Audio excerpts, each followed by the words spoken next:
الفيلم كيبدا بملاحظه كتقول ان المعدل ديال الضجيج العادي في مدينه نيويورك هو 90 ديسيبل اللي كيعادل غوته مستمره. المشهد كيتبدل لواحد السبيطار فين كنشوفوا البطله ديالنا سام والمرشد ديالها فرودو اللي كيعاونها في العلاج. سام مريضه بالسرطان وكتشارك في جلسه علاج جماعي مع ناس اخرين. قالت باللي كتبات قصيده وهذا الشيء كيحمس الناس اللي معاها، ولكن من بعد ما كتقرا القصيده وكتقول باللي هاد البلاصه خايبه بزاف وما كتحملش الناس اللي حداها، هذا الشيء كيخليهم مصدومين. ولكن روبين اللي هو المشرف تصفق عليها وكيشكرها حيت عبرات على الراي ديالها. من بعد روبين كيهضر معاها بوحدها وكيقول لها انه ناوي ينظم واحد الخرجه لهاد المرضى وغادي يمشيو يتفرجوا في شي مسرح في مانهاتن. سام متردده حيت ما كتحملش المدينه، ولكن روبين قدر يقنعها حيت وعدها يشري لها بيتزا. من بعد سام كتمشي للغرفه ديالها كتعطي لفرودو ياكل، كتستعمل واحد اللصقات اللي كيخفوا ليها الالم حيت بلا بهم ما تقدرش تعيش. المشهد اللي من بعد روبين كيدي المرضى للمسرح باش يشوفوا عرض ديال الدمى. سام تعرفت على واحد الراجل سميتو هنري ومعاه ولدو صغير اللي كان متحمس باش يلعب مع فرودو. في الاول سام كتبان مستمتعه بالعرض، ولكن من بعد كتبدا تحس بالحزن وكتبكي. ملي صار العرض سام كتخرج من المسرح وكتلقى روبين كيهضر في التليفون وباين عليه مقلق، كيقول لها باللي وقعت شي حاجه وخاصهم يرجعوا للسبيطار دابا. سام تعصبات بزاف حيت واعده انهم غادي يبقاو وكتقول ليه انها ما غاديش تمشي بلا بيتزا. كيدخلوا في واحد النقاش وروبين كيقول لها انه باغي غير يكون صديق، هي كتهضر معاه قاصح وكتقول ليه باللي هما ماشي اصدقاء. سام كتركب في الطوبيس وكتلاحظ باللي بعض المرضى متجمعين في اللور كيتفرجوا في شي حاجه كتخلع واقعه برا. قبل ما تفهم اش واقع، جسم بحال شهاب كيطيح من السماء قدامهم. من بعد مخلوقات فضائيه عدوانيه كيبداو يهاجموا المدينه. المنطقه كلها مغبره وسام كتشوف من بعيد ان الفضائيين كياكلوا الناس. وسط هاد الروينه سام كتلاح كتضرب في الحيط وكتسخف. شويه من بعد ملي كتفيق كتلقى راسها في المسرح. هنري كيجي وكيغطي لها فمها باش ما دير حتى صوت. فهموا بلي هاد الفضائيين ما كيشوفوش ولكن كيسمعوا الاصوات مزيان وكيقدروا يهاجموا اي صوت الا سمعوه. سام كتشكر هنري بهدوء حيت هو اللي نقذها. كتشوف روبين وسط الناس اللي نجاو وكيبان عليهم الارتياح حيت شافوا بعضياتهم ما وقع لهم والو. من بعد سام كتشوف فرودو من بعيد اللي حتى هو نجا. كتمشي عنده ولكن بالغلط الجرس ديالو كيدير الصوت وهذا الشيء كيجذب الفضائي. كيبان بلي سام وفرودو غادي يتقتلوا، ولكن في اخر لحظه سمعوا الصوت ديال الهليكوبتر كطير من الفوق وهذا الشيء كيشتت انتباه المخلوقات وكيخليهم يتبعوا الصوت. في هذا الوقت الهليكوبتر كتطلق اعلان كتقول فيه للناس يبقاو ساكتين ومخبيين حتى توصلهم السلطات وتنقذهم. سام كتشوف من بعيد كيفاش القناطر اللي كاين في الخرجه ديال مانهاتن كيتفجروا باش يمنعوا المخلوقات ما تهربش حيت ما كيعرفوش يعوموا. هادشي كيعني ان الناجين غيبقاو محبوسين في ديك المدينه بلا مخرج. على غفله واحد الراجل كيدخل في حاله هيستيريا كيقول بلي كلشي غادي يموت. هنري كيشدو كيحاول يسد ليه فمو باش ما يجلبش انتباه الفضائيين، ولكن ملي الراجل ما بغاش يحبس هنري ضرب ليه راسو مع الحيط وبالغلط مات. في المشهد اللي من بعد سام كتستعمل الدفتر باش تواصل مع روبين. هو كيحاول يخطط كيفاش يرجعوا للسبيطار، ولكن هي كتقول ليه باللي ناويه تمشي لبيتزا باتسي. في الاول روبين كيضحك ولكن من بعد عرف باللي انها كتهضر بصح. في هذيك اللحظه المحرك الاحتياطي اللي كيولد الضوء للمسرح طفى وبدا كيطلق واحد الصوت عالي. الناس اللي تما تخلعوا بزاف. روبين وسام كيجريو دابا باش يطفيوه. روبين قدر يسكت الصوت ولكن كيتقطعوا عليه الحوايج ديالو في هذيك العمليه. لسوء الحظ هذاك الصوت كيجيب واحد من الفضائيين اللي كيهجم عليه وكيشتتو بطريقه وحشيه. من بعد هذا الحادث سام كتصدم بزاف. الصديق الوحيد ديالها في هذه المدينه الكبيره تشت قدام عينيها، ولكن واخا هكاك سام مازال بغات تمشي لبيتزا باتسي حيت هذه هي الحاجه اللي شاغله بالها في هذا الوقت. الصباح اللي من بعد سام كتشد القط ديالها فرودو وكتخرج باش تمشي لهارلم. في طريقها كتلقى جوج ديال الدراري صغار مخلوعين. سام كتحاول تهدنهم وكتعطيهم الشكلاط باش يحسوا بشويه ديال الراحه. ما كيدوش بزاف ديال الوقت حتى كنسمعوا اعلان من الجيش كيقول فيه بلي غادي يتم اجلاء المدنيين من الميناء بالبطويات حيت المخلوقات ما كتعرفش تعوم. هذا الاعلان كيعطي الناجين امل وكيبداو يجريو للبلاصه ديال الاجلاء، ولكن لسوء الحظ الفضائيين كيسمعوا الصوت بسرعه وكيهجموا على الناس. الروينه كتنوض وسام كتفارق مع فرودو. بصعوبه كتقدر تهرب من الزحام وكتخبى تحت واحد الطوموبيل باش تحمي راسها. من بعد ما كتسالي الروينه كيبان فرودو هو كيتمشى في الشارع كيقلب على الماء. كنشوفوه دايز حدا واحد الراجل سميتو إريك. في ديك اللحظه سام كتهز فرودو وكتعنقو.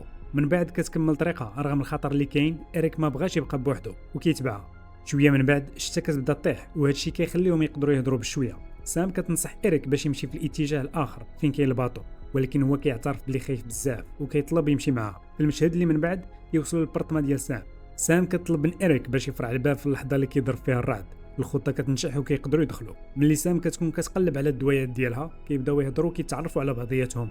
إريك كيقول ليها باللي هو رجل بريطاني كيقرا القانون في مدينه نيويورك. سام حتى هي كتفتح قلبها وكتعاود ليه على مرض السرطان اللي عندها وباللي ما بقالهاش بزاف في هاد الدنيا. كيهضروا على الخطه ديالها باش تمشي لبيتزا باتسي قبل ما تموت. إريك كتبقى فيه وكيعرض عليها يمشي معها للمحل ديال البيتزا. سام كتحاول تفهمه ان هادشي خطير ولكن هو كيبقى مصر انه يمشي معها. ملي كيهضروا إريك لقى كتاب ديال الشعر كتباتو سام، كيعرف انها شاعره ونشرت بزاف ديال الاعمال، كيقرا بارتيه من الشعر وكيعرف بلي الاب ديالها كان كيعزف البيانو. ملي البرق والرعد كتزيد القوه ديالهم حتى هما كيبداو يغوتوا بالجهد باش يخرجوا الستريس والحزن اللي كيحسوا به. الصباح اللي من بعد سام كتفيق بكري وكتمشي لهارلم مع فرودو. ما داش بزاف ديال الوقت حتى تبعهم إريك وصافي خلاتو يجي معاها. كانوا كيتمشاو في الزناقي وكيحاولوا يكونوا ساكتين، واحد شويه داروا صوت بلا ما يقصدوا. هادشي اللي خلى الكائنات الفضائيه تتبعهم بلا رحمه. بثلاثه بهم دخلوا لواحد العماره ولكن لقاو الكائنات لداخل حتى هما. لحسن الحظ قبل ما توقع شي كارثه إريك جاتو فكره زوينه، خرج بالسكات وضرب الطوموبيل بحجره. هادشي اللي خلى المنبه ديال الطوموبيل يشعل ويشتت انتباه الفضائيين. من بعد سام وإريك دخلوا النفق ديال المترو اللي كان عامر بالدم ومرون. تبين ان واحد الانهيار خلى النظام ديال التران ما يبقاش خدام وتسبب فيضان النفق. بلا ما يلقاو خيار اخر بداو كيعوموا باش يتبعوا النهر اللي كانوا وسط الطريق. ما داش بزاف ديال الوقت واحد الكائن هبط من السقف وبدا كيقلب على البشر في النفق. إريك تخلع حيت المكان وصل ليه حتى العنق. سام حاولت تهدنو ولكن الكائن سمع الصوت وبدا كيتبعهم. لحسن الحظ المخرج ديال النفق كان عامر بالماء وهادشي اللي خلى الكائن يغرق. الثنائي ديالنا قدر يهرب مع فرودو واخيرا وصلوا لواحد الكنيسه. سام بدات كتحس براسها مريضه بزاف ومحتاجه الدواء ديالها باش تخفف الالم. هادشي اللي خلى إريك يتشطن عليها وطلب منها السميه ديال الدويات. من بعد ما عرف شنو خاصها مشى بوحدو للفرماسيان وقدر يلقى داكشي اللي بغا. ملي كان راجع في الطريق تخلع ملي تسحاب ليه شي واحد كاين تما صدق غير لقط فرودو. ملي كانوا راجعين بجوج وصلوا لواحد البنايه كانت محروقه كامله وعامره بالكائنات الفضائيه. إريك تخلع عاوتاني ولكن القط الذكي قدر يخرجوا من تما بسلام. رجعوا للكنيسه ومعاهم الادويه ديال سام وهادشي اللي خلاها تحس براحه كبيره. من بعد سام كتشارك مع إريك السبب الحقيقي علاش كتقاتل باش توصل للبيتزا باتسي.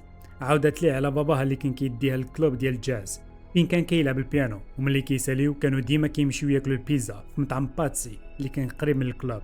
سام قالت ليه بما انها غادي تموت سواء بالمرض ولا الكائنات بغات تعيش هذيك الذكرى ديال الطفوله مره اخرى. فاش إريك سولها على باه جاوبته انه مات من شحال هادي. النهار اللي من بعد ثلاثي بداو كيقلبوا على مطعم باتسي واخيرا وصلوا ليه ولكن لقاو النوافذ ديالو مهرسين والواجهه ديالو مردومه. سام وإريك جلسوا ساكتين واحد شويه قبل ما يعنقوا بعضياتهم. اقترح عليها انهم يمشيو للجاز كلوب القديم اللي كان با كيلعب فيه ووافقت.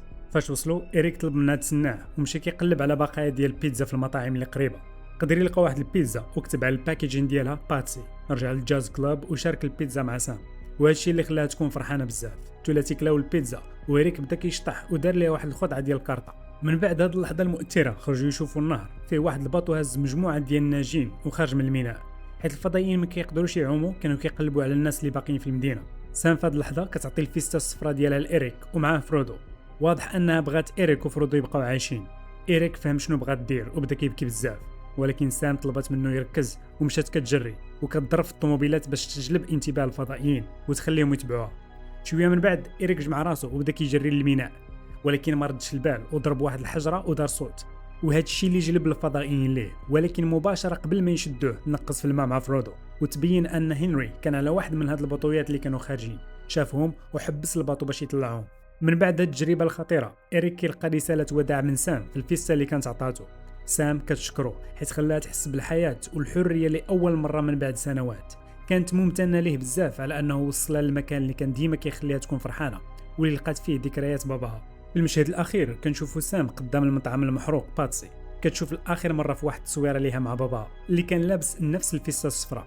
كتمشى في الشارع كتسمع الموسيقى بلا اهتمام ومن بعد كتحيد السماعات من ودنيها وكيبان ليها واحد الكائن فضائي من موراها. الفيلم كيتوقف هنا وما كيبينش المصير ديال سام.